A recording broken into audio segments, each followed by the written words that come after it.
இருக்கிறீங்களா? உங்களுக்கு கண்டிப்பாக சோதனை என்பது வரக்கூடியதாக இருக்கிறது. பல வகைகளிலே அல்லாஹ் நம்மை சோதிப்பான். அல்லாஹ் திருக்குர்ஆனில் சொல்லுகிறான், அம் ஹசித்தும் அன் ததுகுலுல் ஜன்னத வலம்மா யஹ்திக்கும் மஸலுல்லதீன கலவு மின் கப்லிக்கும் மஸ்ஸதுஹுமுல் பக்ஸாவு வல் அர்ராவு வஸுல்ஜிலு ஹத்தா யகூலு ரசூலு வல்லதீன ஆமனு மஹஹு மதா நஸ்ருல்லாஹ் அலா இன்ன நஸ்ருல்லாஹி கரீப்.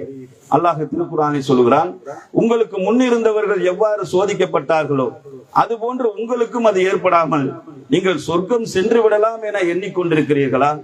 அவர்களுக்கு வறுமையும் கஷ்டங்களும் சூழ்ந்திருந்தன. அல்லாஹ்வுடைய உதவி எப்பொழுது வரும் என்றும் கூறு அளவுக்கு நபிமார்களும் நபிமார்களோடு ஈமான் கொண்டவர்களும் அலைக்கழிக்கப்பட்டிருக்கிறார்கள். அல்லாஹ்வுடைய உதவி இப்பொழுது வராதா, நாளைக்கு வராதா என்று ஏங்கி தவித்திருக்கிறார்கள். ஆனா அல்லாஹ்வுடைய உதவி மிக சமீபத்திலேயே இருக்கிறது என்று அல்லாஹ் திருக்குர்ஆனை சொல்லுகிறானே. அப்ப நமக்கு முன்னாடி இருந்தவர்கள் எல்லாம் கடுமையாக சோதிக்கப்பட்டிருக்கிறார்கள், கடும் துன்பத்திற்கு ஆளாகி இருக்கிறார்கள். எந்த அடிப்படையில் என்றால் ஈமானுக்கான சோதனை.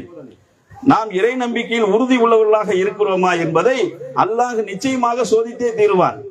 நபிமார்களை சோதித்திருக்கின்றான், நபி தோழர்களை சோதித்திருக்கின்றான். எந்த அளவுக்கு என்றால் நபிகள் நாயகம் ஸல்லல்லாஹு அலைஹி வஸல்லம் அவர்கள் சொன்னார்கள். எப்படி சொல்கிறார்கள் என்றால், ஒரு இறை அடியான் கொண்டு வந்து நிறுத்தப்படுவார். அவருடைய ஈமானுக்கான சோதனையை பாருங்கள். அவரை மணலிலே புதைத்து வைத்து விடுவார்கள். அவருடைய தலை மட்டும் இருக்கும். அந்த தலையை ரம்பங்களை கொண்டு அறுப்பார்கள். 2 கூறுகளாக பிளக்கப்படும்.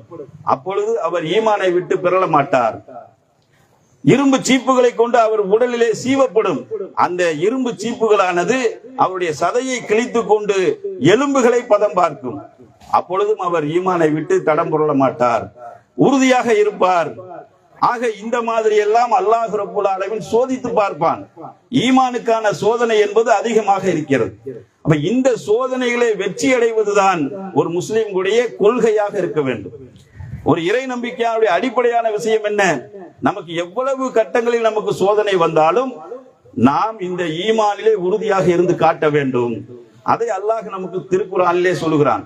வல நப்லுவன்னக்கும் பிஷைஇம் மினல் கௌஃபி வல் ஜூஹி வ நக்ஸி மினல் அம்வாலி வல் அன்ஃபுஸி வஸ்ஸமராத் வபஷிரி ஸாபிரீன். உங்களை ஓரளவு அச்சத்தாலும் பசியாலும் பொருள்கள், உயிர்கள், விளைச்சல்கள் ஆகியவற்றை சேதப்படுத்தியும் உங்களை சோதிப்போம். இதிலே பொறுமையுடையோருக்கு நபியே நற்செய்தி சொல்வீராக. அல்லாஹ் எப்படியெல்லாம் சோதிப்பான் என்பதை நமக்கு இந்த ஒரு வசனத்திலே அல்லாஹ் சுட்டி காட்டுகிறான். அச்சத்தை கொண்டு சோதிப்போம், பசி மூலமாக சோதிப்போம், உயிர் இழப்புகள் மூலமாக சோதிப்போம், பொருளாதார இழப்பு மூலமாக சோதிப்போம், விளைச்சல்களை சேதப்படுத்தி சோதிப்போம். இப்படி பல கட்டங்களில் உங்களை சோதிப்போம்.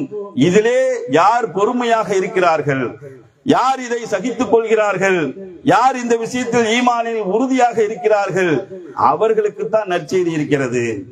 அப்ப